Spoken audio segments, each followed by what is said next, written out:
আসসালামু আলাইকুম। সবাই কেমন আছো? আশা করি সবাই ভালো আছো, আর আমিও ভালো আছি। আর আজকে চলে এসেছি একটা ছোট্ট ব্লগ নিয়ে। তো দেখতে পাচ্ছ আমি এখন উপরে যাচ্ছি, কারণ শীতের দিনে উপরে ছাদের উপরে তো রৌদ্দুর আছে, আর রৌদ্দুরে বসে ভাত খাওয়ার মজাটাই আলাদা। তো যাই হোক, দেখতে পাচ্ছ আমি উপরে চলেও এসেছি, আর সবাই দেখো খেতেও বসে গেছে। বাচ্চা কাচ্চারা সব খাবে বলে বসেও গেছে। তো খেতে বসে গেছি। এখানে শাক ভাজা আছে, আর দুপুরে আলু ছানা ছিল, সেটা আলু ভর্তা, সেই আলু ভর্তাটাও নিয়ে নিয়েছি। আর রান্না হয়েছে চিকেন।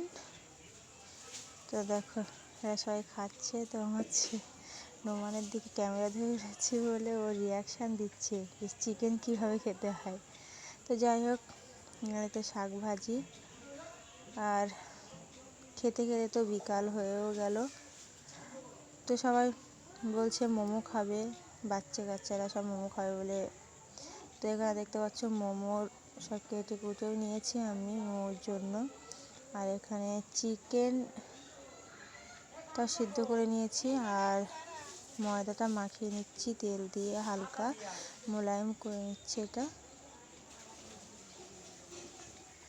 তো যাই হোক, এবার অল্প অল্প করে পানি দিয়ে আমি ময়দাটা মাখিয়ে নেব।